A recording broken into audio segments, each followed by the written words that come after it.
Então, oficialmente a nossa aula começa agora. Novamente, boa noite a todos e todas. Hoje é a nossa aula 9, que é sobre a microhistória. Continua a discussão sobre a microhistória que a gente iniciou na aula passada, mas hoje a gente vai... Na verdade, a gente vai dar continuidade, porque na aula passada a gente viu a discussão mais geral, mais contextual sobre a microhistória. Na aula de hoje a gente vai só desenvolver algumas questões um pouco mais específicas, vamos dizer assim, da proposta historiográfica da microhistória, a partir do texto de um dos seus grandes representantes, que foi o Giovanni Levi. Ele, junto com o Thompson, foram dois grandes expoentes do movimento historiográfico, né, vamos dizer assim, da microhistória italiana, né? Como a gente viu na aula passada, esse movimento que renovou a história social italiana, né, principalmente na década de 70, junto com vários outros historiadores também que aderiam e defendiam essa proposta da microanálise, né, ou da microhistória. O Eduardo Grandi foi um outro historiador também, né, da microhistória italiana, não tão conhecido quanto o Ginsburg e o, e o Giovanni Levi, mas também um historiador muito importante no início do movimento e no processo de renovação da história social italiana, né, no final da década de 70. No texto passado a gente viu basicamente como a microhistória italiana, ela surge num processo de renovação e também de interlocução bastante profícuo, bastante rico, entre a história social italiana no pós-Segunda Guerra Mundial, né, que a história social italiana teve com o movimento dos análises, né, principalmente com a segunda geração, né, com a geração que foi, vamos dizer assim, comandada ou teve como maior expoente o Brodel, e também com a história social inglesa, né? Então, principalmente com Thompson, mas também com vários historiadores ingleses, o Eric Hobsbawm, o Christopher Hill. Então, a história social italiana teve uma interlocução muito grande com essas duas historiografias, né? Com o movimento dos análises, principalmente na segunda geração, e também com a história social inglesa. Então, só para a gente... eu só estou retomando o que a gente tratou na aula passada, mas também sem perder o fio da meada, que na disciplina, até o momento, a gente abordou aquela primeira discussão lá do Michel de Certeau sobre operação historiográfica. Depois a gente tratou da primeira geração dos análises. Depois a gente tratou da primeira geração dos análises, propriamente dita, que foi a geração do Marc Bloch e do Lucien Febvre. Depois a gente tratou da segunda geração dos análises, que foi a geração já liderada pelo Fernand Brodel. E a terceira geração, que foi a geração que não teve necessariamente uma liderança. Houve vários expoentes, Georges Duby, Roger Chartier, Jacques Legoff, enfim, e que tinham várias perspectivas também e desenvolviam, em linhas gerais, se na primeira geração a gente tinha uma história social que também tinha uma preocupação com a psicologia, com a história das mentalidades, né, na primeira geração dos análises, que a gente viu nas obras do Lucien Febvre e do Marc Bloch, né, e tinha uma preocupação muito grande de pensar muito a questão das mentalidades, mas também numa perspectiva de história global, de história social muito forte, né? Enquanto que na segunda geração, com o Fernand Brodel, a gente já percebeu em que essa perspectiva de história das mentalidades foi deixada um pouco de lado, embora tivesse historiadores que desenvolvessem, né? Mas o grande foco foi em desenvolver uma história econômica, uma história demográfica e principalmente pautada na longa duração, né? Então foi o que a gente viu na segunda geração com o Brodel, o uso de métodos quantitativos, de métodos estatísticos, do uso de grandes séries documentais, né? Então essa foi uma discussão da segunda geração dos análises. E a terceira geração foi a geração que procurou deslocar o foco de análise, né? Saiu da história econômica e demográfica quantitativa para a história cultural, para a história das mentalidades, foi se preocupar cada vez mais com as questões relacionadas à cultura, né? Aos modos de vida, ao cotidiano, à psicologia histórica, né? E aí retomando também algumas discussões do Marc Bloch e do Lucien Febvre e tal. E um pouco dessa discussão que eu estou fazendo aqui a gente vai ver na nossa próxima aula, né? Quando for tratar sobre história das mentalidades e história cultural. Então, a gente tratou um pouco disso, né, na nossa primeira parte do curso. Depois, na última aula, a gente tratou, na discussão subsequente, a gente tratou sobre a história social inglesa, né? A gente dedicou 2 aulas para tratar da história social inglesa, e aí a gente discutiu basicamente o contexto de emergência dos estudos em história social na Inglaterra, né? Principalmente no pós-guerra, e produzido, né? Formulado por um grupo de historiadores que surgiu no interior do Partido Comunista, com uma perspectiva de pensar, sobretudo, a história das classes populares, as classes subalternas, de pensar o desenvolvimento do capitalismo na Inglaterra, as especificidades, né, do desenvolvimento do capitalismo na Inglaterra, de pensar as discussões relacionadas à própria Revolução Inglesa também, foi um outro tema muito importante desenvolvido por esses historiadores sociais na Inglaterra. Então a gente vê um pouco das características que a história social assumiu, né, na Inglaterra, principalmente a partir da trajetória do Thompson, né? Então a gente no História Social Inglesa 1 a gente viu um pouco disso, né? E depois na História Social Inglesa 2 a gente percebeu um pouco da inserção e da contribuição que a obra do Thompson teve dentro da tradição dos estudos, dentro da tradição dos estudos marxistas sobre cultura. Então a gente viu toda aquela trajetória e a contribuição de todos aqueles autores, a própria discussão do Marx e do Engels, o debate soviético, a discussão do teatro épico do Bertolt Brecht, o movimento surrealista, a discussão do Bakhtin, a discussão do Lukács, a discussão da escola de Frankfurt com o Adorno, o Horkheim, o Walter Benjamin, a discussão dos estudos culturais com o Raymond Williams, até chegar no Thompson e a sua discussão sobre a formação da classe operária inglesa e sobre a cultura plebeia, sobre a discussão dos grupos populares, né, dos grupos rurais na Inglaterra do século XVIII, e a discussão, e como é que ele se inseria nessa discussão, incorporando conceitos de hegemonia do Thompson, do Gramsci, né, da maneira como ele pensava a cultura muito associado à classe, porque cultura não era pensado sozinha, né? Cultura sempre era pensada articulado com a economia, com a política. Então, essa foi uma contribuição do Thompson a essa tradição, né, de estudos marxistas sobre a cultura. Ele contribuiu bastante para essa discussão, como a gente viu nessa aula.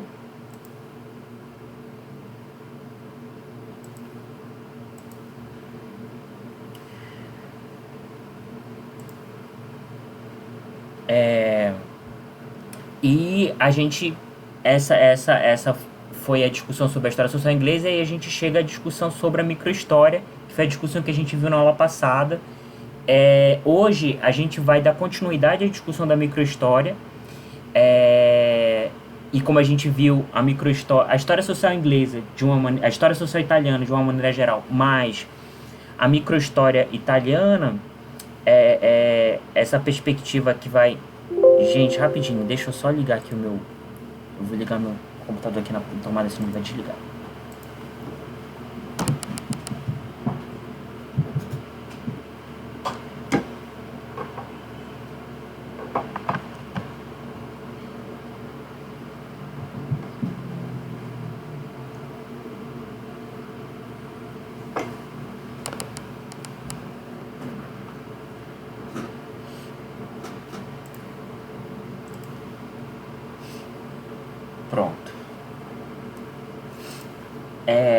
eu faço questão de sempre fazer essa retomada para a gente não perder o fio da meada, né? Da onde a gente de onde a gente parou, né? Para entender como é que a discussão da aula de hoje, ela está concatenada com as discussões anteriores, né? Então, na aula de hoje a gente vai discutir algumas características da história, da microhistória italiana, principalmente a partir da perspectiva de um dos seus grandes protagonistas, de um dos seus grandes expoentes, que é o Giovanni Levi, né? Então, essa é basicamente a nossa discussão hoje. O texto que a gente vai discutir, que foi selecionado para a discussão de hoje, é esse texto sobre história, ou sobre microhistória, que está no livro do Peter Buck, A Escrita da História, Novas Perspectivas.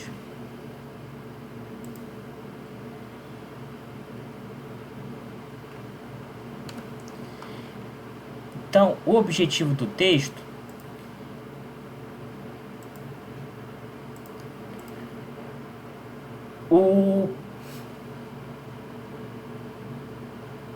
o Giovanni Levi diz assim, logo no início do texto, ele diz assim: a ampla diversidade de material produzido demonstra claramente o quanto é limitada a variedade de elementos comuns em relação às abordagens que os historiadores associados à microhistória italiana tinham, né? Então havia uma diversidade bastante grande de abordagens, né?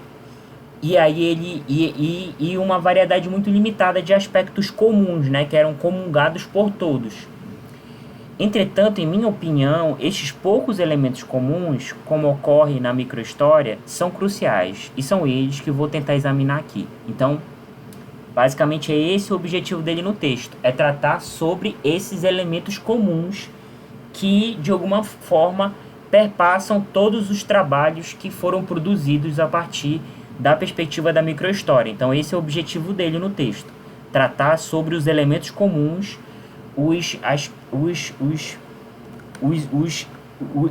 as características comuns dos estudos sobre a microhistória, que os estudos de microhistória assumiram a partir da década de 70. Embora tenha uma diversidade temática muito grande, no sentido de há uma diversidade de objetos de estudo, há uma diversidade de abordagens de pesquisa, de fontes, enfim, mas, segundo o Giovanni Levi, havia, sim, alguns elementos em comum, e é exatamente isso que ele vai pontuar no texto. Quais são esses elementos em comum que, de alguma forma, vamos dizer assim, unia, né, de uma perspectiva metodológica, de uma perspectiva analítica, todos os historiadores que assumiam essa perspectiva da microhistória.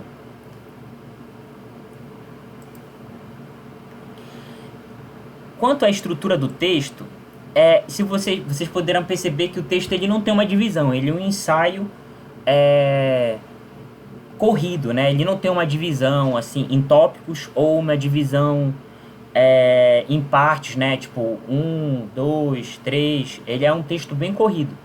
Só que eu considero que lá pelo final, quase na conclusão, ele faz um parágrafo de fechamento em que ele levanta esses aspectos em comum que foram tratados no texto. Então eu trago para cá, para a estrutura do texto, porque de alguma forma, isso que ele aponta aqui foi o que ele trabalhou no texto, né? Foi o que ele abordou no texto. Ele diz assim: estas então são as questões e posições comuns que caracterizam a microhistória. E é interessante que esse trecho aqui, que eu estou citando agora, ele foi citado no texto anterior do Henrique Espada Lima, né? Tem um trechinho lá que ele vai falar, eu acho que é pela parte final, em que eu até falo, olha, esse balanço que ele está utilizando do Giovanni Levi, né? Essa discussão de resumo, né? De balanço que ele está falando aqui do Giovanni Levi, é a discussão que a gente vai fazer na nossa próxima aula, é o texto que a gente vai fazer na nossa próxima aula. Esse texto ele é muito importante porque o Giovanni Levi ele vai de alguma maneira fazer essa síntese, né? Ele vai apresentar esse resumo, vamos dizer assim, né? E nada melhor do que para a gente entender as características dessa vertente historiográfica do que um dos seus fazedores, né? Um dos seus produtores, dizendo um pouco, refletindo um pouco sobre quais seriam essas características comuns, né? Então ele diz, estas então são as questões e posições comuns que caracterizam a microhistória. Aí ele diz a redução da escala, o debate sobre a racionalidade, a pequena indicação como paradigma científico, o papel do particular, não entretanto em oposição ao social, a atenção à capacidade receptiva e à narrativa, uma definição específica do contexto e a rejeição do relativismo. Então, esses são, em linhas gerais, foram os temas que ele tratou no texto, né? E aí foi a partir disso que eu estruturei a exposição. Então, a apresentação do texto, eu parti um pouco desses temas. Eu não coloquei todos os temas porque, de alguma forma, eles são abordados em mais de um tópico aqui na apresentação. Então, então não coloquei todos aqueles temas que foram apresentados por ele lá, porque alguns dos temas que eu coloquei aqui, eles abordam mais de um daqueles temas que ele tratou lá, né? Então, o primeiro ponto de discussão é basicamente a redução da escala. Então, essa é uma característica marcante dos estudos da microhistória, de pensar processos sociais micro, né? De pensar a trajetória de indivíduos, pensar a dinâmica de grupos, o que antes poderia ser aspectos do cotidiano ou da cultura que antes poderiam ser desprezados, eles são agora valorizados porque eles podem revelar elementos importantes de como ocorre a dinâmica social daquela sociedade que está sendo analisada. Então, o Giovanni Levi diz, a microhistória como uma prática é essencialmente baseada na redução da escala da observação, em uma análise microscópica e em um estudo intensivo do material documental.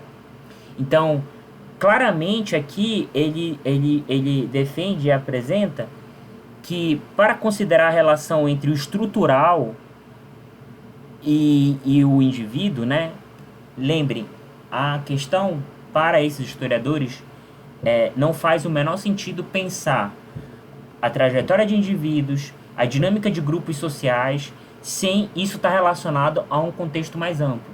Porque a ideia deles é partir dessa trajetória e dessa dinâmica de grupo, esse aspecto micro da escala, para necessariamente pensar a relação entre o micro e o macro. E aí, a partir do micro, entender melhor o macro. Entende?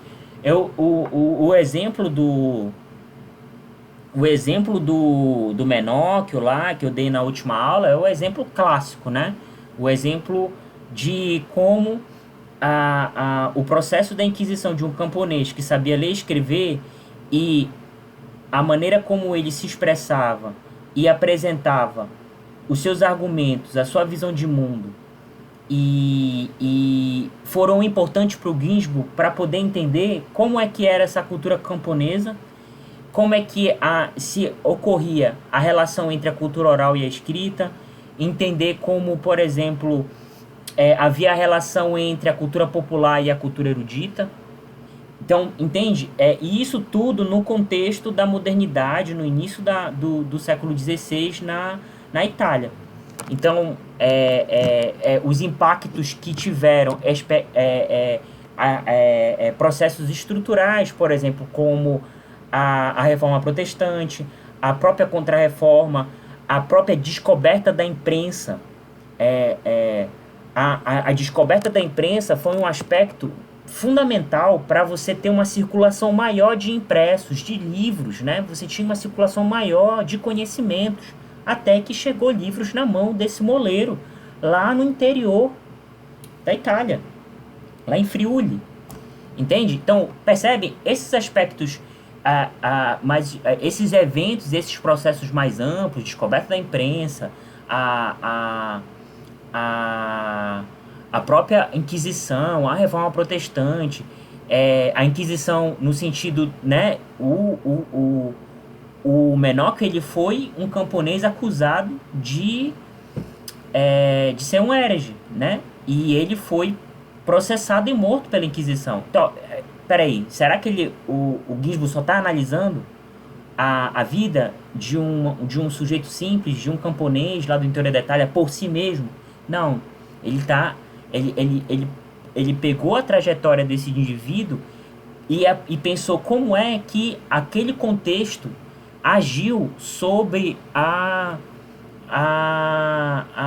trajetória dele, né? Como foi que aquele contexto e esses acontecimentos, esses processos condicionaram a trajetória do Menóquio, né? Então, essa redução da análise, da escala de análise é cada vez mais ter uma atenção maior para aquilo que antes não passava desapercebido, né? Então, para considerar a relação entre estrutura social e indivíduo, revela-se a questão conceitual da escala. E essa foi uma discussão que a gente viu também, a redução da escala de observação, na discussão do texto anterior, o Henrique Espada Lima já apontava para o próprio conceito de escala. O que significa, então, escala, certo? Eu entendi o que é essa redução, beleza. Mas o que é escala, né? Afinal. E aí, o que já tinha sido pontuado no texto anterior, o Giovanni Levi ele vai desenvolver aqui, né? Ele que é um conceito que foi tomado de empréstimo apropriado do antropólogo norueguês chamado Fredrik Barth. Este conceito peculiar aos antropólogos, principalmente Fredrik Barth, busca medir as diferentes dimensões dos relacionamentos sociais. Então, o que o conceito de escala procura, ele usa essa expressão mesmo, medir, né? Eu coloquei aqui porque eu achei bastante, vamos dizer assim, curioso no sentido de procurar mensurar a dinâmica das relações sociais, né? Então, se os antropólogos eles usam o conceito de escala para pensar como é que se dá essa relação entre grupos sociais ou entre grupos e indivíduos, eles estão procurando perceber a densidade dessas relações, né? No sentido das trocas, no sentido dos conflitos, né? Então a escala está relacionada a isso, a como se dá a relação entre as dimensões das relações entre os grupos sociais, entre as relações sociais, entre grupos ou entre indivíduos. Então a escala está relacionada a essa dimensão, que é uma dimensão muito peculiar ao estudo dos antropólogos e que a microhistória se apropriou, né? Porque, por exemplo, estudos que têm uma preocupação com a escala, no sentido, por exemplo, de pensar como é que se dá a relação entre diferentes grupos indígenas que habitam um determinado espaço. Vou dar um exemplo, né? Então, a escala tá muito relacionada a essa dimensão de pensar como é que a relação entre grupos e, num primeiro aspecto, né? E como é que se dá a relação entre os indivíduos desses grupos. Então, percebem? A visão é entre grupos e depois entre indivíduos dos grupos. Então, percebem? A escala é essa capacidade de ir percebendo como vai se modificando a própria aproximação das dinâmicas culturais, né? Então, ou a relação entre sociedades, né? Ou por exemplo, entre cidades. Não? Então, por exemplo, a relação entre, sei lá, a Santarém e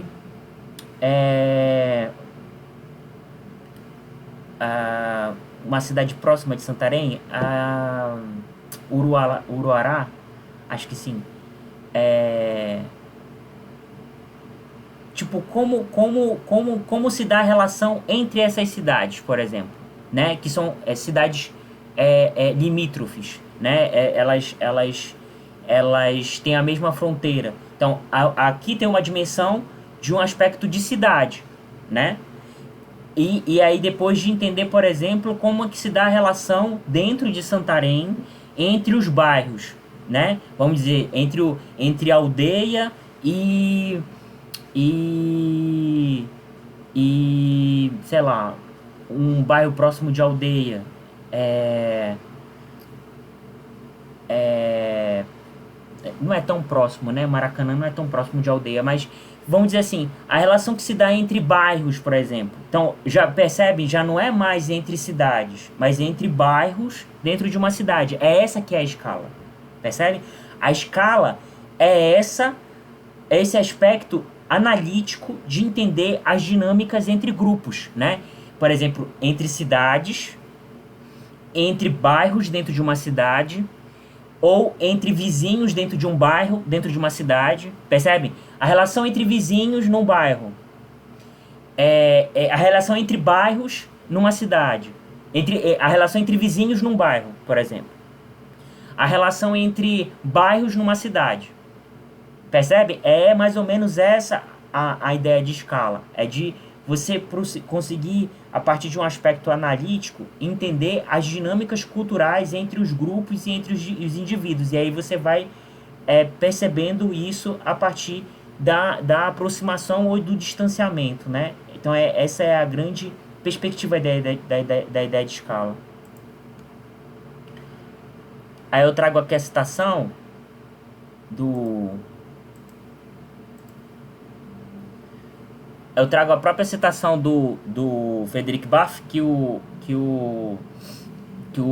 Giovanni Levi faz, que diz o seguinte: ou, segundo Baff, citado por Levi, escala é a capacidade para descrever diferentes combinações da escala, não é escola, é escala em diferentes organizações sociais empíricas, para medir o papel que desempenham os diferentes setores da vida que elas moldam. Então, basicamente o exemplo que eu dei, basicamente é isso que ele está explicando aqui, é de você conseguir perceber como é que se dá as combinações de escala entre os diferentes grupos, entre as diferentes dinâmicas sociais, considerando um determinado aspecto, setor da vida social, né? Eu dei o exemplo aqui de cidades, né? Mas aí a escala ela pode ser recortada de diferentes formas, né? E isso vai muito de acordo com o objeto de análise. Assim, a escala de análise é um procedimento analítico utilizado pela microhistória para compreender a relação entre sujeitos, grupos e estrutura social. Então, a redução da escala é uma primeira característica fundamental para pensar a microhistória.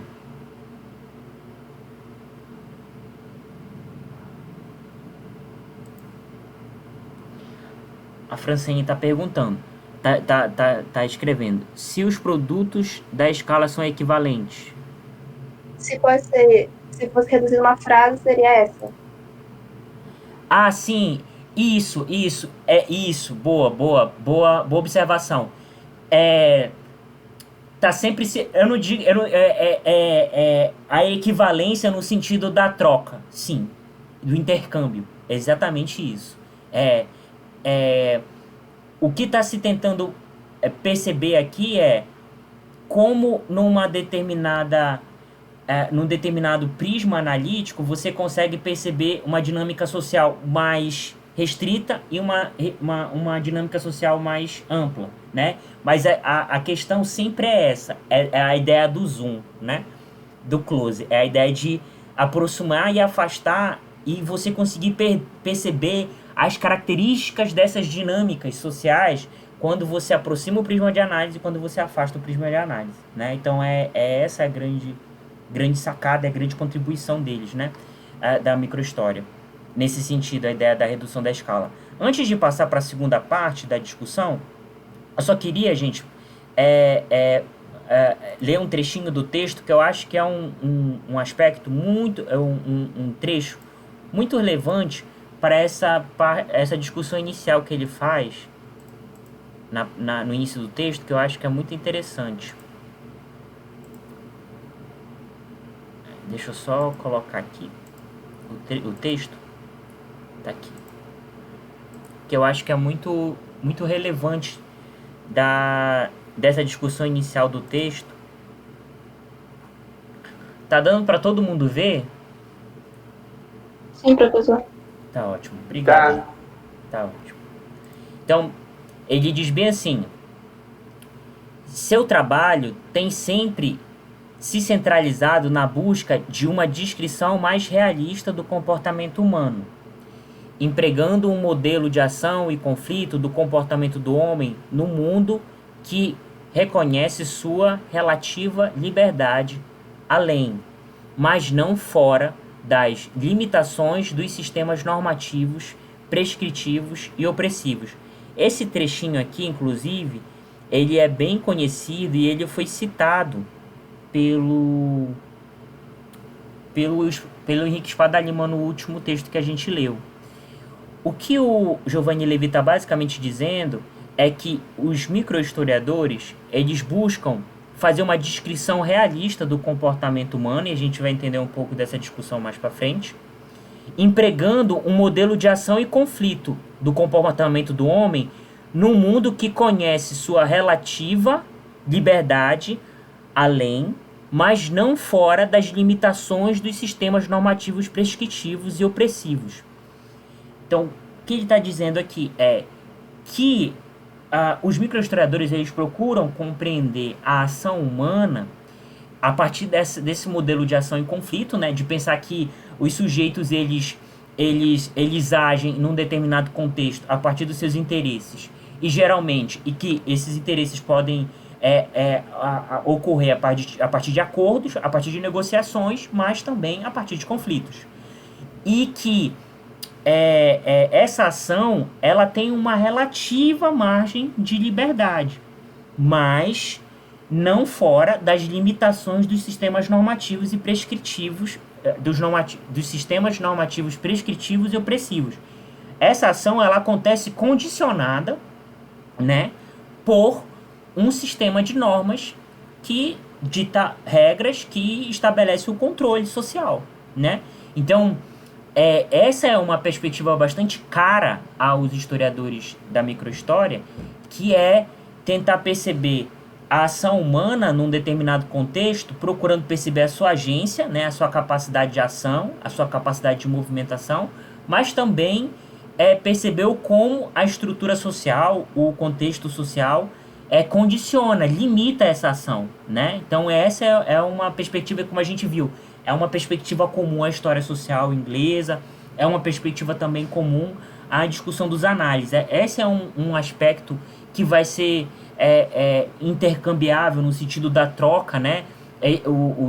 Essas três vertentes historiográficas ela tem uma preocupação bastante grande em entender essa relação entre sujeito e estrutura, né? Entre indivíduo e sociedade, no sentido a capacidade de ação do indivíduo e como é que a sociedade limita, condiciona essa ação. Continuando aqui o próximo trecho. Assim, toda ação social é vista como resultado de uma constante negociação, manipulação, escolhas e decisões do indivíduo, diante de uma realidade normativa que, embora difusa, não obstante, oferece muitas possibilidades de interpretações e liberdades pessoais. Então, tem um outro texto do Ginsburg que eu acho que é muito bom, se eu não me engano, é um capítulo do Os Fios e os Rastros. Eu só não me lembro agora qual é o capítulo, em que ele diz que muito em acordo, né, muito em concordância com isso essa perspectiva que o Giovanni Levi está apresentando aqui, ele diz assim que a realidade, a estrutura social, ela não é sólida, ela é porosa, no sentido de que os processos de normatização e de controle social, eles não são maciços, eles não acontecem de maneira coerente, eles não acontecem de uma maneira onipresente, vamos dizer assim. Eles têm as suas brechas, eles têm as suas falhas, têm as suas imprecisões, têm os seus poros, né? Então, a partir desses poros, dessas brechas, dessas falhas que os indivíduos agem, né? Então, o que eles querem entender é exatamente a ação social que lida com as brechas dos sistemas, né? Com as falhas, com as suas porosidades, né? Com os seus buraquinhos, né? E que é possível você conseguir ver além, você conseguir agir além do que está sendo imposto. Continuando, a questão é, portanto, como definir as margens, por mais estreitas que possam ser, da liberdade garantida a um indivíduo pelas brechas e contradições dos sistemas normativos que o governam. Então, basicamente isso que ele já vem tratando. Em outras palavras, desculpa. Em outras palavras, uma investigação da extensão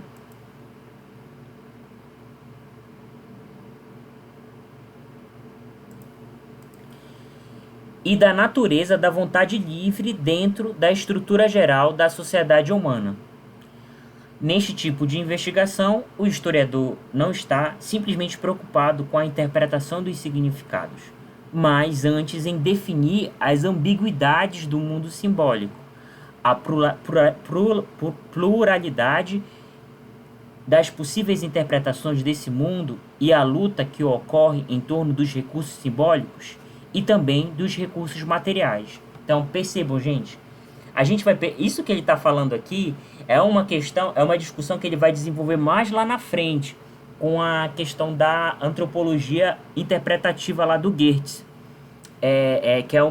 Na verdade, ele leva uma boa parte do texto desenvolvendo esse debate para demonstrar a diferença, embora ele se aproprie e concorde muito com algumas contribuições da antropologia interpretativa do Geertz, principalmente a ideia de descrição densa, ele não acha que o trabalho do antropólogo ou do historiador se limite à interpretação dos significados sobre a ação social dos indivíduos.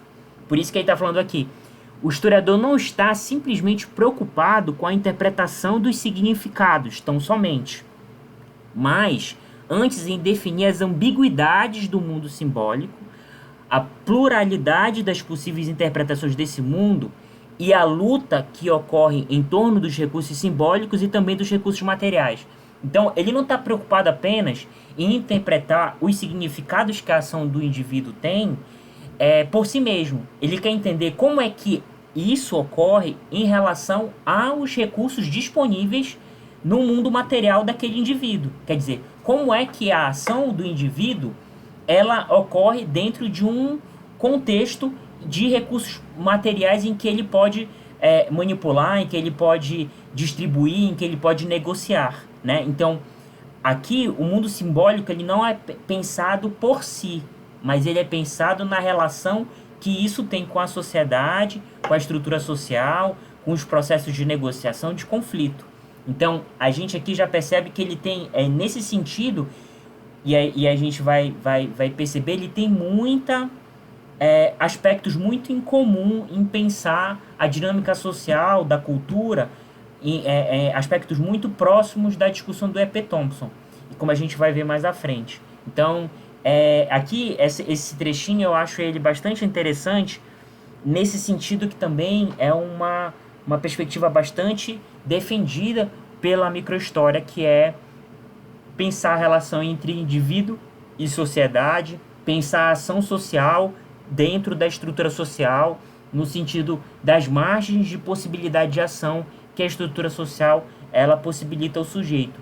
Ela não determina a ação do sujeito, no sentido de que o sujeito não possa agir, mas condiciona, apresenta as margens da ação desse sujeito e as possibilidades que ele tem de negociar, de agir, né, num determinado contexto.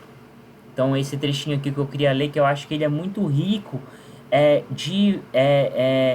dessa perspectiva da redução da análise, também da redução da escala de análise, né, que está muito relacionado a pensar isso, de pensar a relação entre o indivíduo e a sociedade, entre o micro e o macro, e isso a redução da escala de análise está muito relacionado a essa perspectiva. Aí a gente volta aqui ao slide para a gente dar continuidade.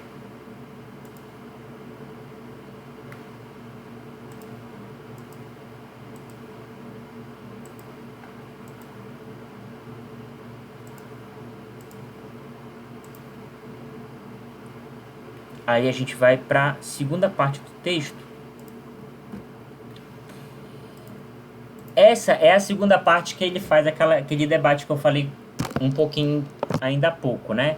A microhistória e a antropologia interpretativa, e aqui vai ser aquela discussão que ele vai fazer em relação principalmente a pensar as aproximações e as diferenças que a microhistória tem em relação a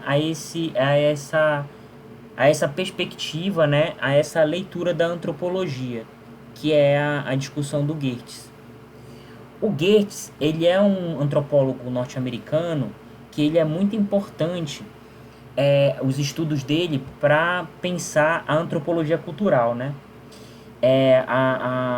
As discussões dele, principalmente de pensar uma metodologia de análise a partir da descrição densa, foi bastante reconhecida, né? E bastante utilizada no campo da própria antropologia, né? Mas também no campo das ciências sociais de uma maneira geral, né?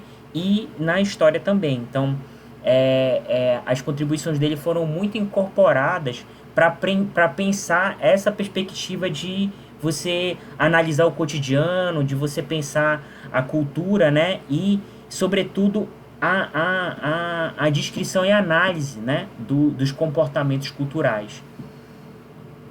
A microhistória dialoga com a descrição densa da antropologia interpretativa de Clifford Geertz.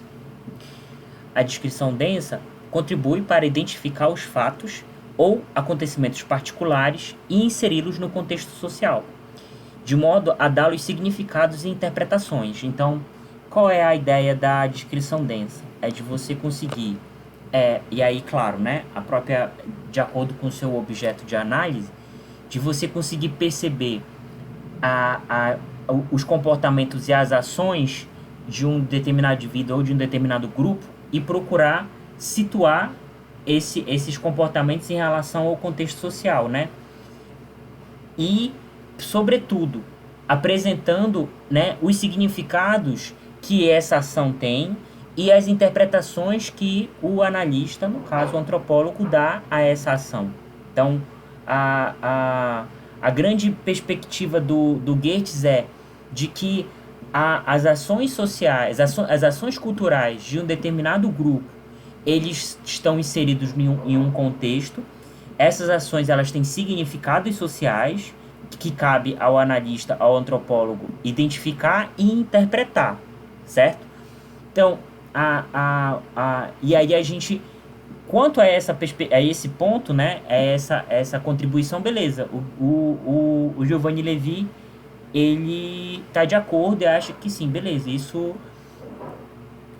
concordo e acho que de fato isso é bastante importante para a análise social, né, para o desenvolvimento dos estudos, sobretudo que os microhistoriadores estavam desenvolvendo, né, e por isso que eles dialogaram sobretudo com a antropologia. Houve uma incorporação bastante grande do debate antropológico que estava sendo realizado na década de 70, sobretudo é o momento em que o Geertz também está produzindo, né?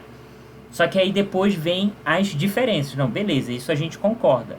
Agora, no texto, ele vai depois pontuar quais são os elementos de diferença, né, da microhistória em relação a essa perspectiva do Geertz da antropologia interpretativa. No entanto, Levi ressalta duas diferenças da microhistória em relação à antropologia interpretativa. Um primeiro ponto, a questão da racionalidade humana, e o outro, a legitimidade de generalizações nas ciências sociais. Então, esses são dois pontos que são muito importantes que ele considera para a microhistória e que já é um aspecto que se distancia da proposta antropológica do Geertz, né? Então, o primeiro ponto a antropologia de Geertz pauta a análise social na descrição ilimitada dos significados culturais e, assim, valorizando o relativismo de maneira extrema. Então, a ideia por Geertz é que a ação social, A ação de um determinado grupo ou de um determinado indivíduo, ela pode ser descrita, a descrição sobre os significados dela pode ser descrito sobre diferentes formas. Assim, por exemplo, no seguinte aspecto, como é que o exemplo que eu posso dar? Você tem a ação social de um determinado grupo ou de um determinado indivíduo e e diferentes analistas, diferentes antropólogos observam, por exemplo, essa ação.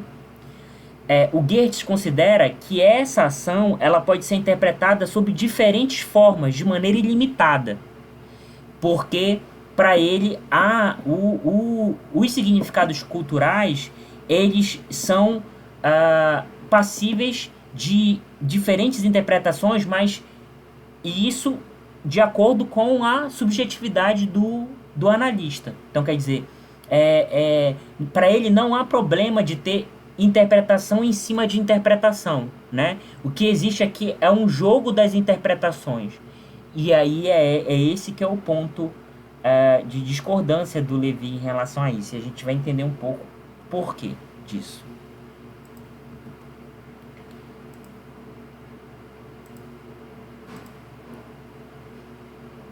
Eu trago aqui o trechinho do Levi para ele, que ele deixa um pouco claro a discordância dele nesse sentido.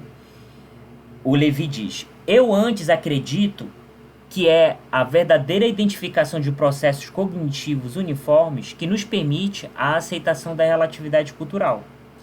Enquanto rejeitamos o relativismo absoluto daqueles que limitam nossas possibilidades de conhecer a realidade, com o resultado de nos tornarmos enredados em um jogo infinito e gratuito de interpretar as interpretações.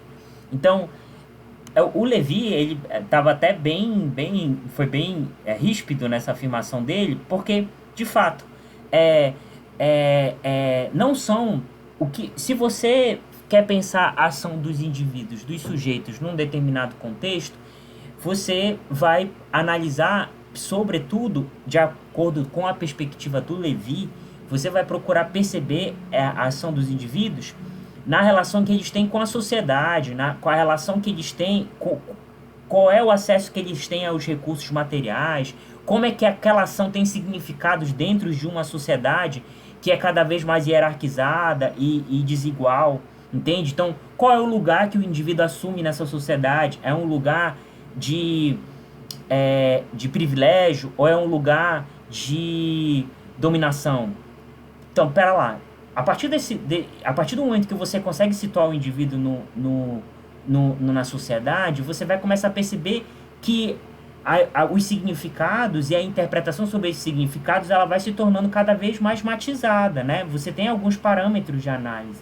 Não dá para você fazer interpretações avulsas sobre a ação dos indivíduos. É exatamente isso que ele está criticando, né? Você consegue fazer a interpretação baseada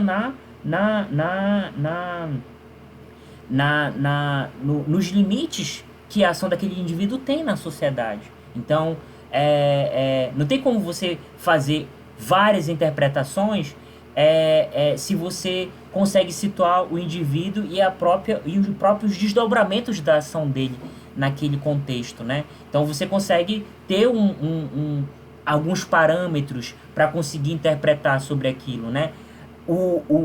Em nenhum momento o Levi está dizendo que ele é contra você ter uma pluralidade de interpretações, de pontos de vista. Não é isso. O que ele está querendo dizer é que é necessário ter é necessário você ter parâmetros para interpretação. É essa que é a questão. Não dá para fazer ilimitadas interpretações, porque você precisa ter parâmetros para sua interpretação. Você precisa justificar a maneira como você interpreta determinada ação e a interpretação está necessariamente relacionada a você conseguir situar o indivíduo e as ações dele e os desdobramentos simbólicos e significados têm dentro de um contexto social, né? Dentro dos recursos disponíveis, de como é que esses recursos são disputados, né? E como é que o indivíduo consegue negociar esses recursos. Então, pera lá, então você já tem aí alguns parâmetros pautadas na própria materialidade da realidade, que faz com que você consiga ter algumas interpretações e não ilimitadas interpretações, né? Então esse que é um ponto de discordância dele em relação ao Goethe. Nesse sentido, Levi considera ser possível construir mecanismos de racionalidade limitada que contribuam no entendimento das diferenças e desigualdades culturais em que os indivíduos, os grupos e as sociedades estão estruturados. Então, é essa questão Não tem como você... A crítica dele ao relativismo absoluto é considerar que todas as interpretações elas são possíveis. Entende? Não, pera lá. É necessário entender o indivíduo num determinado contexto, um contexto de limitados recursos materiais, uma sociedade cada vez desigual e hierarquizada, e a partir disso você consegue, obviamente, apresentar uma análise, mas a análise ela tem parâmetros, que é isso que ele está chamando aqui de uma racionalidade limitada. Você tem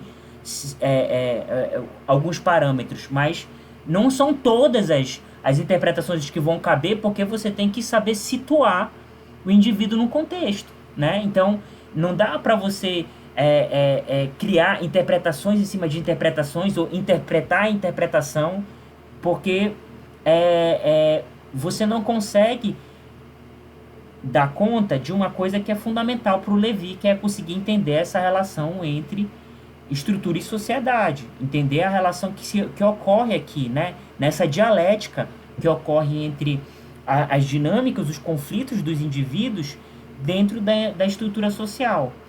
Então, é essa a perspectiva, né, que ele coloca.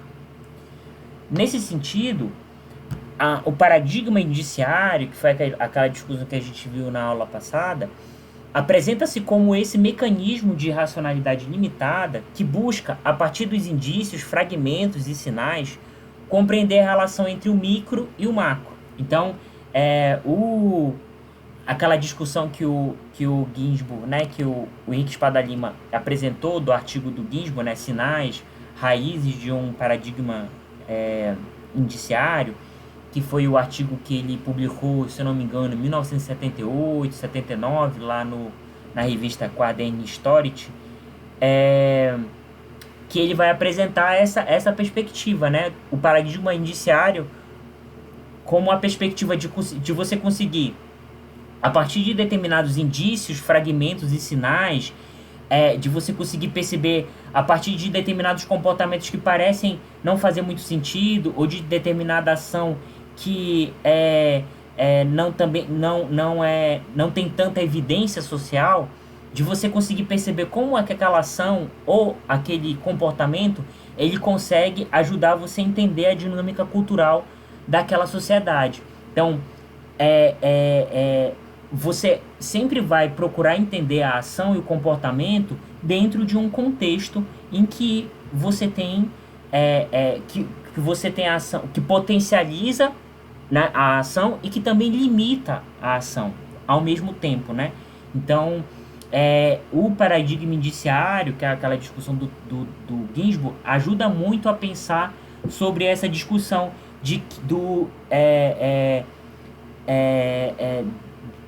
desse relativismo absoluto, né? No sentido de que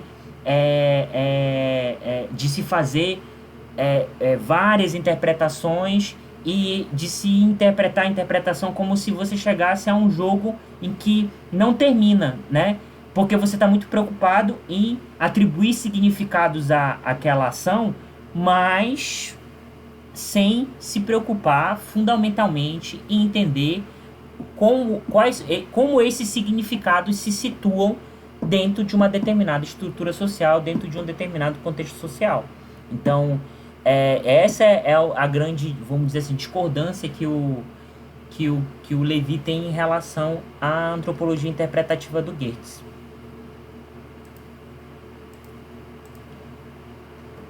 Outro aspecto apontado por Levi é a possibilidade de modelos analíticos nos quais os comportamentos e ações sociais possam ser considerados em sua diferenciação social.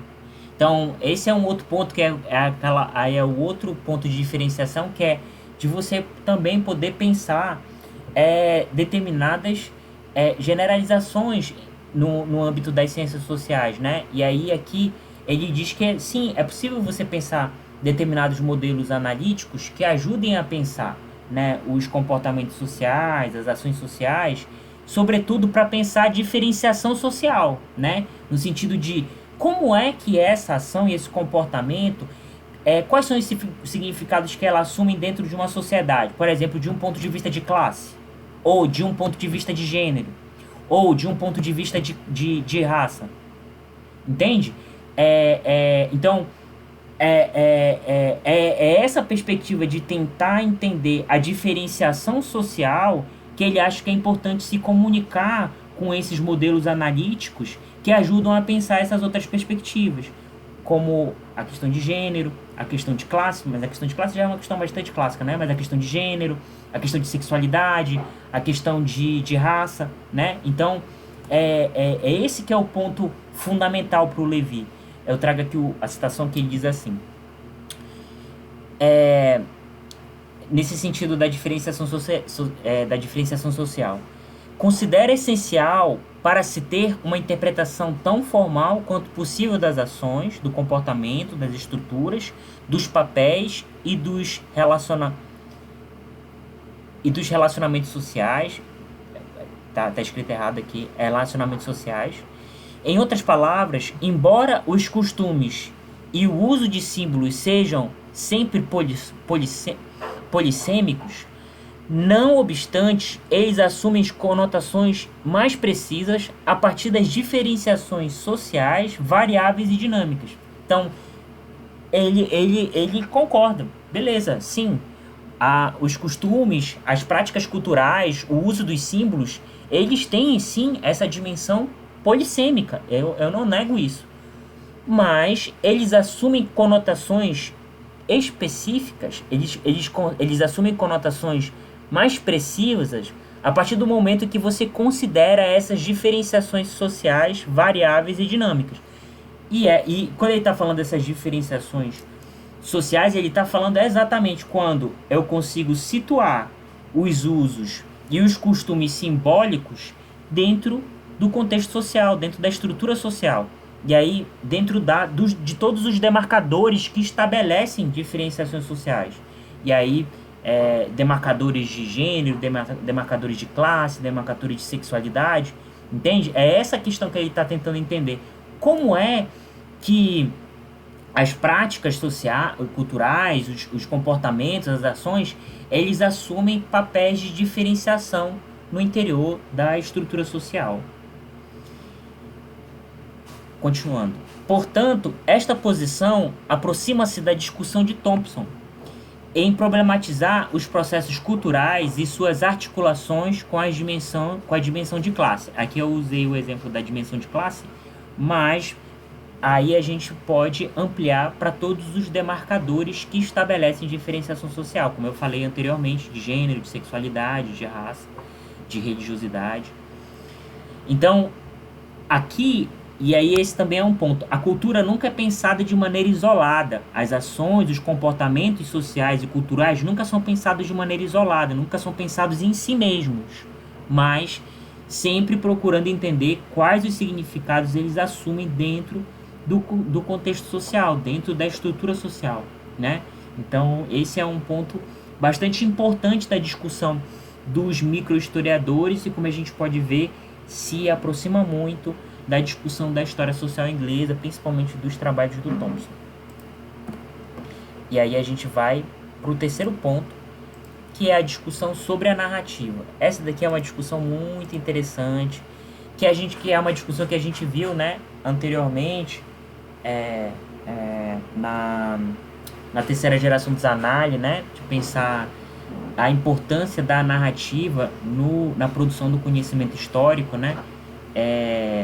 Aqui também é uma discussão também muito, muito relevante, muito cara, né, muito valorizada para os historiadores da microhistória. A microhistória apropriou-se da discussão narrativa para comunicar de maneira franca e consciente sobre os procedimentos metodológicos da pesquisa histórica. Para mim, isso daqui é uma das questões mais interessantes que caracterizam a microhistória. É essa dimensão da narrativa do seguinte aspecto. Antes, o texto historiográfico ele era um texto em que ele era apresentado de uma maneira muito impessoal, vamos dizer assim, embora não exista, como a gente sabe, neutralidade, nem objetividade em nenhum ato e nenhum comportamento social. Embora os indivíduos tentem escamotear ou se auto-enganar dizendo isso, mas não existe objetividade e não existe neutralidade. Então, partindo disso, os textos antes eles eram textos que não apresentavam de alguma maneira a maneira em que ocorria o processo de pesquisa. E isso eu acho que é muito interessante a perspectiva assumida pelos historiadores e historiadoras da microhistória.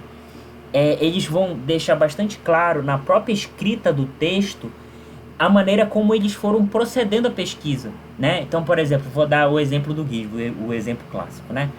É muito interessante como ele vai descrevendo, por exemplo, como ele lá no prefácio à edição italiana, ele vai, né, dizendo como foi que ele chegou a esse... e isso já deixa bastante claro. Ele não começa falando, o objeto deste estudo é as práticas de leitura e de oralidade do campesinato na Itália pré-industrial. Tipo, ele embora ele vá apresentar o objeto de análise do texto, ele não começa dessa forma, que é uma forma clássica, né? Você vai lá dizendo, o objeto de análise é isso, a problemática da análise é aquilo, o aporte teórico é tal, os instrumentos, os documentos utilizados foram tais. Tipo, entende? Essa maneira mais, vamos dizer assim, tradicional de apresentar, né, os elementos da pesquisa, né, a maneira como a análise, como é que a análise vai ser construída a partir desses parâmetros, né, de apresentar o objeto, a temática, o objeto, a abordagem, todas essas questões que são fundamentais, devem ser apresentadas. Mas o ponto aqui, e o que é a grande diferenciação que eles têm, é a maneira como eles fazem isso. De ir demonstrando mesmo como é que se deu a própria trajetória da pesquisa, né? Então ele lá no Queijos Vermes ele diz, eu estava pesquisando os arquivos do Vaticano,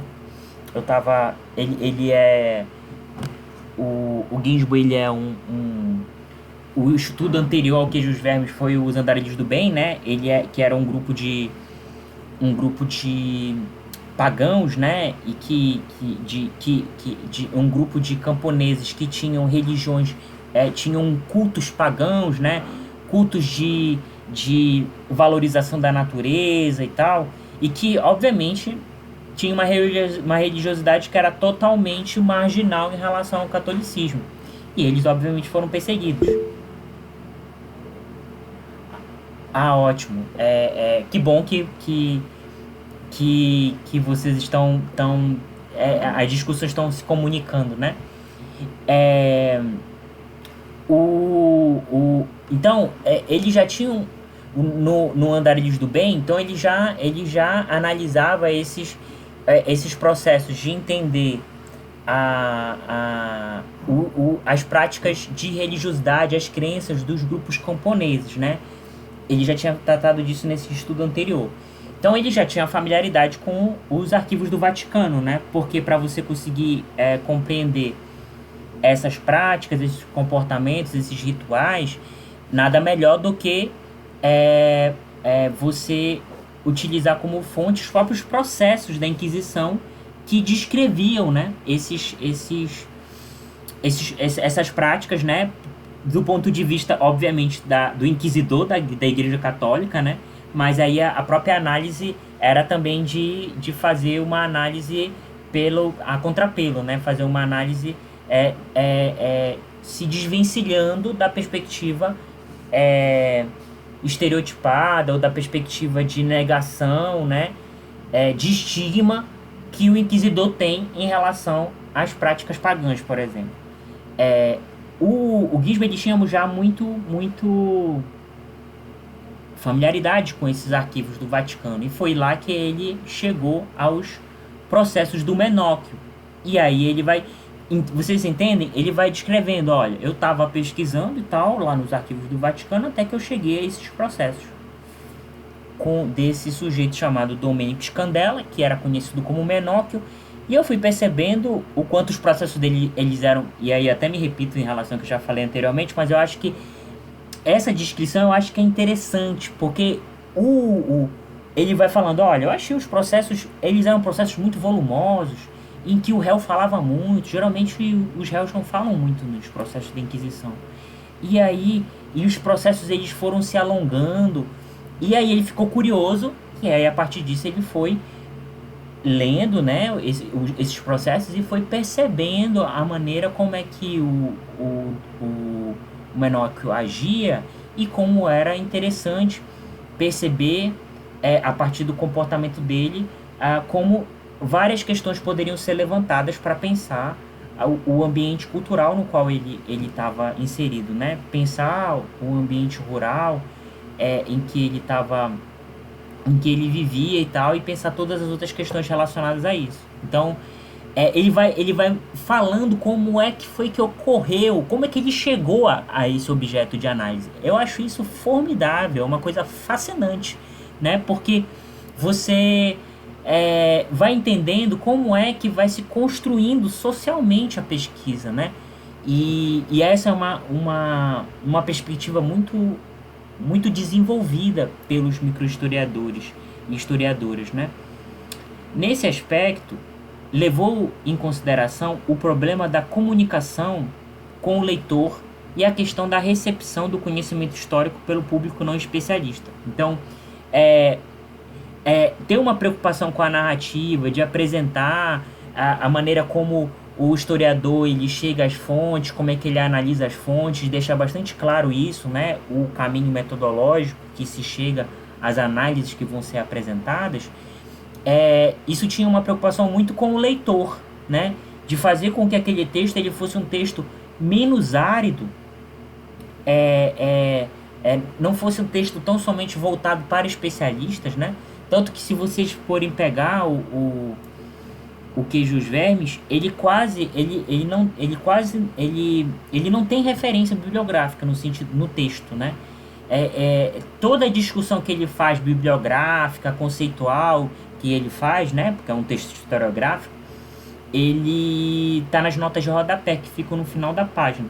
Então, se você quiser ler aquele livro como um leitor comum, que tem curiosidade por narrativas históricas, você tem curiosidade de conhecer a história, por exemplo, você pode ler aquele texto sem precisar e entender o enredo e as análises que ele faz, sem necessariamente recorrer às notas de rodapé. E as notas de rodapé ficam para os especialistas, né? No sentido de entender como quais foram as fontes as fontes bibliográficas que o Gizmo usou para fazer determinada análise, quais foram as fontes documentais, enfim, né? As notas servem, né, para que essa dimensão fundamental do trabalho historiográfico, mas ele, ao lado disso, tinha essa preocupação fundamental com a narrativa, de tornar as análises que fossem interessantes para o público mais amplo, né? Então essa também é uma preocupação muito grande, tinha uma preocupação com a recepção que a produção da microhistória tinha para um público mais amplo e, sobretudo, o público não especialista em história. Por isso, Levi aponta duas características que a narrativa assumiu nos estudos da microhistória. Então, o primeiro ponto dessas características que ele aponta, a primeira característica é demonstrar as contradições dos sistemas normativos em impor limites e pressões aos comportamentos dos sujeitos sociais, revelando uma margem de ação no interior das estruturas sociais. Então, o primeiro ponto era esse, de apresentar uma narrativa em que ela apresentasse essa dinâmica cultural, né? da maneira que há uma contradição, né, e sempre há uma relação aberta entre as imposições dos sistemas normativos e a margem de ação que os sujeitos têm de agir no interior desses sistemas. De fazer com que esse debate fosse um debate também interessante, fosse um debate atraente para o público mais amplo, né? Que ele não fosse somente um debate historiográfico e limitado à formação dos historiadores e dos professores de história, que ele fosse um debate que também contribuísse para a informação e para a leitura do público mais amplo, de não especialistas e que eram interessados em história. Então, esse daqui é o primeiro ponto, né?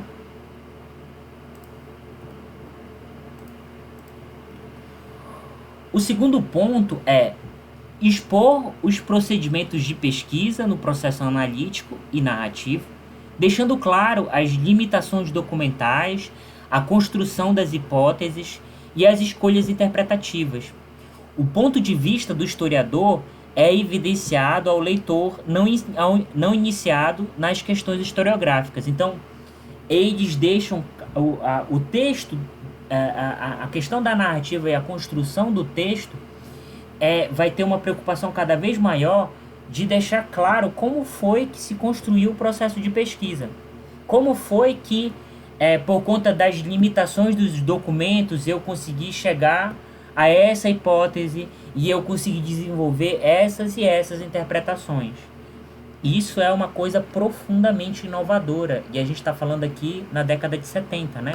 Então, se hoje, de alguma maneira, isso é um aspecto já bastante corrente, né? No ambiente historiográfico, de você ter uma narrativa que consiga apresentar esses aspectos, na década de 70 isso era muito inovador, era uma coisa bastante nova e que aproximava muito o historiador, né, do público de não especialista, do público mais amplo que tinha interesse em história. Nesse sentido, Levi revela que existe, do ponto de vista narrativo, um intercâmbio entre história e literatura, e esse daqui também é um outro debate muito importante que se desenvolve nesse momento, que é de pensar a relação entre história e literatura do ponto de vista da narrativa, né, da construção, porque a literatura, ela é um bem simbólico, né, é um produto cultural que apresenta uma leitura ficcional sobre a realidade que é construída de maneira narrativa, enquanto que o texto historiográfico, ele é um conhecimento que existem determinados postulados, existem determinados parâmetros e procedimentos que fazem com que ele seja um conhecimento verificável. Então, por isso, e por ter essas características, ele é um conhecimento científico, e que se utiliza da narrativa para produzir esse conhecimento. Então, tanto a literatura quanto a história, eles se utilizam da narrativa. Só que, e esse é o aspecto incomum, que é intercambiável, que é comunicável, mas em perspectivas totalmente diferentes. Porque a literatura, ela trabalha com a narrativa de um ponto de vista ficcional. Ela constrói leituras sobre a realidade que estão de acordo com a perspectiva e a interpretação as leituras do escritor. E essas leituras nem sempre são... elas podem ter parâmetro na realidade, né, obviamente, mas elas são uma criação sobre a realidade, uma criação ficcional sobre a realidade. Enquanto que o conhecimento histórico não. O conhecimento histórico, ele é um conhecimento sobre a realidade histórica que é pautado num discurso que é construído a partir de determinados procedimentos analíticos que são verificáveis, né? São procedimentos analíticos que são importantes para que se garanta a a, a, vamos dizer assim, a confiabilidade daquela análise, né? Que se garanta a cientificidade daquela análise, né? Aqui, é, esse é um debate que eu vou só apenas tocar aqui, mas que ele é um debate um pouco mais amplo, de que nesse momento tem autores que consideram que o historiador, há uma aproximação entre historiador e escritor, né, entre história e literatura e entre historiador e escritor, no sentido de que, sim, eles são sujeitos que produzem conhecimento a partir da narrativa, mas também de que tem alguns historiadores nesse momento, e eu cito aqui, por exemplo, o Aidan White, até o próprio Roger Chartier também, é, é, o Sertor também concorda com essa ideia de que o historiador ele também produz um conhecimento ficcional, no sentido de que, como ele apresenta interpretações sobre a realidade histórica, eles consideram que essa interpretação ela também é uma interpretação ficcional, no sentido de que é uma interpretação pautada na subjetividade do historiador. Então, eles consideram que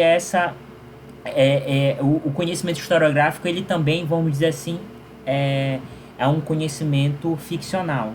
Um conhecimento ficcional que tem pretensões racionais e científicas, mas eles consideram que é um conhecimento ficcional tal qual o conhecimento literário.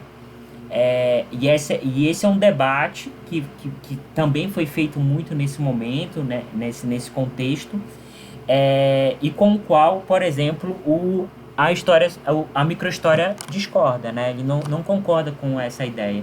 É, e, e, é, e o Levi, ele deixa bastante claro que o intercâmbio que há entre história e literatura é um intercâmbio no sentido da forma literária, né? De serem conhecimentos ou perspectivas sobre o mundo que se constroem a partir da narrativa. Mas se diferenciam porque um constrói uma narrativa ficcional e o outro constrói uma narrativa que se estabelece a partir de vários protocolos de validade e de verificação que garantem a sua cientificidade, vamos dizer assim.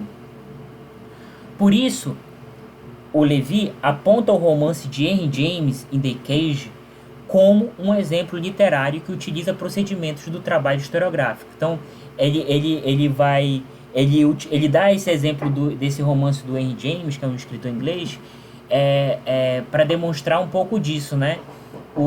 A narrativa que o Henry James faz nesse trabalho é uma narrativa que utiliza muito elementos que se tornaram bastante consagrados da prática historiadora, da prática dos historiadores. E aí ele cita esse exemplo dessa aproximação do ponto de vista da narrativa, né? E aí ele cita esse romance do Henry James. E aí a gente chega à discussão sobre o contexto. Essa daqui também é uma discussão bastante interessante que ele levanta no texto e que eu acho que também é muito interessante também da especificidade da microhistória, né? Desses elementos comuns que o Levi está tratando aqui, né? Que ele está elencando como elementos comuns da prática dos historiadores associados à microhistória. Essa discussão do contexto é uma discussão bastante interessante que demonstra a especificidade da abordagem e da perspectiva assumida pela microhistória. Levi apresenta a discussão do modelo funcionalista que estabelece o contexto a partir de um conjunto de normalizações que explicam os comportamentos e as ações dos sujeitos no seu interior. Ou seja, o contexto explica a ação social. Então, e aqui o funcionalismo ele diz que é o modelo mais coerente, né, de discussão sobre o contexto, que é uma discussão que vem da sociologia durkheimiana e tal, e que foi sendo desenvolvida no transcorrer do século XX por diferentes autores, e que parte dessa perspectiva, dessa ideia de que Você só consegue entender as ações e os comportamentos dos indivíduos partindo dos conjuntos de normalizações sociais que estruturam aquele contexto social. Então, você só consegue entender a ação do indivíduo partindo do contexto. Então, é o contexto que explica a ação social. Esse é o ponto de partida que o Giovanni Levi apresenta, que ele vai, a partir disso, claramente demonstrar qual é a proposta da microanálise, né? A proposta da microhistória. A microhistória demonstra a reversão da perspectiva, na qual se parte da ação social para entender o contexto. Então, o que a microhistória propõe é basicamente a inversão, né? Não é partir do contexto para entender a ação, mas partir da ação para entender o contexto. E essa é a grande sacada dos historiadores e historiadoras da microhistória. Procura-se identificar as contradições dos sistemas normativos que possibilitam a ação dos sujeitos. Então, aqui se parte da ação dos sujeitos e entender o contexto, né? E sempre procurando entender as contradições que ocorrem nessa relação entre sujeito e contexto, né? Entre sujeito e os sistemas normativos que estruturam aquele contexto social, né? A partir disso, problematiza-se os significados do comportamento individual do grupo no interior daquele contexto, né? Então, essa é a discussão que ele já vem fazendo lá do início da nossa aula, desde o início do texto. Os significados e os comportamentos dos indivíduos ou dos grupos, eles são encarados, eles são problematizados no interior do contexto social, né? Então, não se parte do contexto social, se parte da ação dos indivíduos para entender o contexto.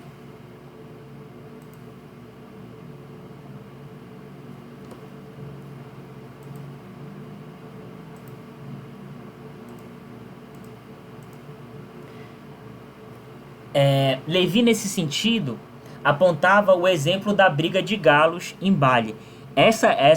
Esse exemplo que ele dá, porque é uma análise do Goethe que ficou muito, muito consagrada, né? É uma análise que ele faz da briga de galos em Bali, né? É uma das análises do Goethe que ficaram muito famosas. Então ele usa esse exemplo para mostrar qual é a diferença qual é a perspectiva que os microhistoriadores e historiadores assumem, né, nas suas análises. Então, ele partindo desse exemplo da briga de galos, ele vai dizer como é que uma análise funcionalista ela agiria e como é que uma análise a partir da microhistória se comportaria. O funcionalismo partiria da cultura balinesa para entender a briga de galos. Então, o funcionalismo ia procurar entender quais elementos existem na cultura balinesa para entender quais elementos da cultura balinesa, de alguma maneira, legitimam e possibilitam que a briga de galos aconteça.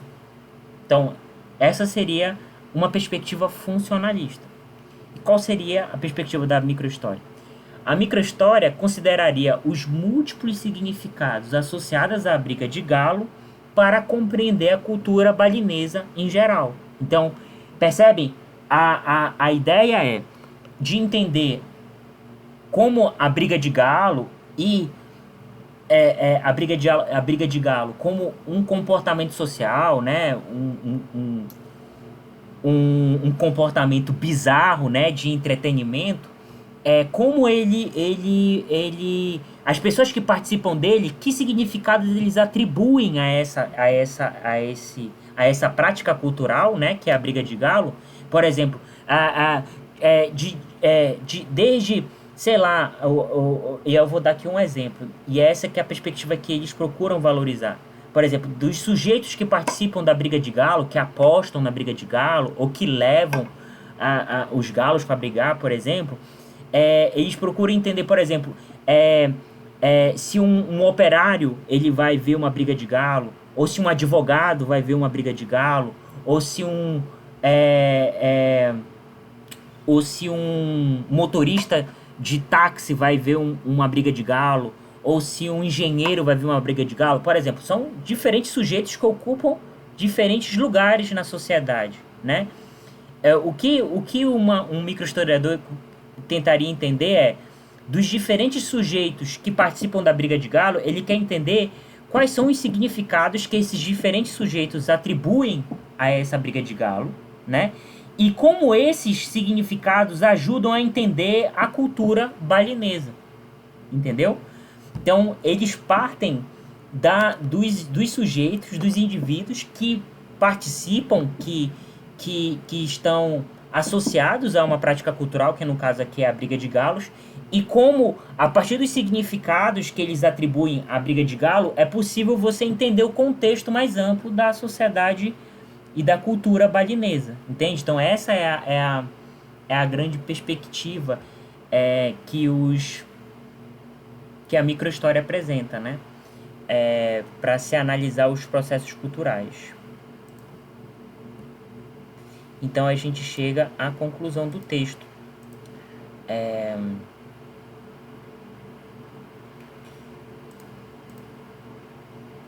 Na conclusão, o Levi ele encerra o texto fazendo uma referência aos estudos do Jacques Revel sobre a microhistória, reconhecendo que muitos elementos apresentados por ele neste capítulo também haviam sido tratados pelo historiador francês, que é um pouco das discussões que a gente viu na aula anterior, né, na aula passada. Aquela discussão sobre os jogos de escalas e tal, e que o Jacques Revel vai apresentando boa parte das características que a microhistória assumia naquele momento, e era, sei lá, final dos anos 90. E aí o Giovanni Levi, ele, no final do texto, ele diz, olha, boa parte das coisas que eu estou apresentando aqui nesse ensaio também foram tratados pelo Jacques Revel. Então, ele, na conclusão do texto, ele faz essa referência ao Jacques Revel, e depois ele conclui dizendo o seguinte: por fim, Levi conclui afirmando que este balanço sobre os pontos e questões comuns à microhistória representam a sua visão particular sobre o movimento, sendo por isso mais um autorretrato do que um retrato do grupo. Assim, ele tá. É um exercício, claro, de humildade, né? Que ele faz no final do texto, no sentido de dizer assim: olha, gente, eu procuro deixar bastante claro para o meu leitor que o que eu estou apresentando aqui é o meu ponto de vista, é a minha leitura, a partir da minha prática, sobre quais seriam os pontos comuns, os elementos, as questões comuns dos microhistoriadores. Então, essa visão particular, essa minha visão, é muito mais um autorretrato, quer dizer, muito mais eu falando sobre a minha prática de historiador do que necessariamente falando sobre o grupo do qual faço parte. Então, é muito mais um autorretrato do que um retrato do grupo, né? Então, ele também se exime aí também de falar um pouco da experiência particular dele para atribuir para outros historiadores, embora o que ele está falando aqui, de fato, são elementos que foram desenvolvidos por todos aqueles historiadores e historiadoras que estavam associados à microhistória. Então, basicamente era essa discussão a partir do texto do Levi de hoje. Muito obrigado pela atenção de vocês. Eu finalizo a primeira parte da aula, né? Que é aquele acordo que a gente teve, né?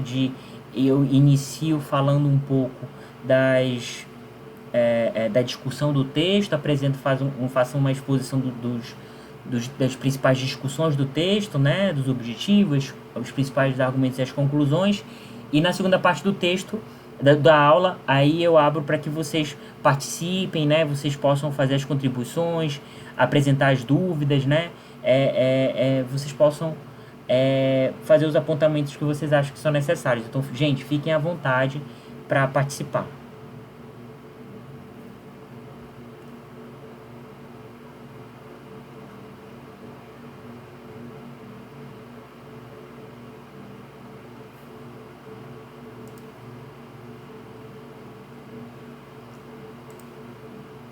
Nenhuma questão, gente? Nenhuma dúvida? Nenhum apontamento? Tá bom, então. Se vocês não têm nenhuma questão, então eu vou encerrar a nossa aula de hoje. Só para lembrar para vocês, a nossa próxima aula, ela vai ocorrer no sábado, né? Ela seria na sexta, né? Mas por conta do evento que vai iniciar, acho que vai iniciar amanhã, né? Vocês estão inscritos no evento, gente? Não mintam para mim. Sim. Então, Vocês estão inscritos? nós vamos também inscritos. Me inscrevi, professor. Ótimo. Que bom que vocês estão inscritos, gente. Participem do evento, viu? Os eventos do curso são eventos muito importantes. Esses momentos de socialização, de discussão nos eventos são muito importantes. Eles conseguem participar da nossa formação sobre uma outra perspectiva, né? Então, por isso que a gente sempre incentiva que vocês participem. Então, gente, para encerrar a aula, então a nossa aula vai ser no sábado, né? Lembrem, no sábado à tarde. Vai ser o texto do Ronaldo Vanfas. Eu vou mandar esse texto para vocês hoje. Quando eu encerrar a aula aqui, eu vou mandar para vocês a gravação dessa aula, vou mandar os slides e vou mandar o texto da próxima aula. E só relembrando, a aula vai ocorrer no sábado à tarde, tá bom? Então, gente, se vocês não têm mais nenhuma questão, muito obrigado pela presença de vocês, pelas participações que foram ocorrendo no meio da aula, né? E eu agradeço muito a presença de vocês e até a nossa próxima aula, tá bom? Então, tchau, tchau. Muito obrigado. Ok, professor, tchau. Boa noite. Boa noite. Tchau, tchau. Boa noite. Boa noite.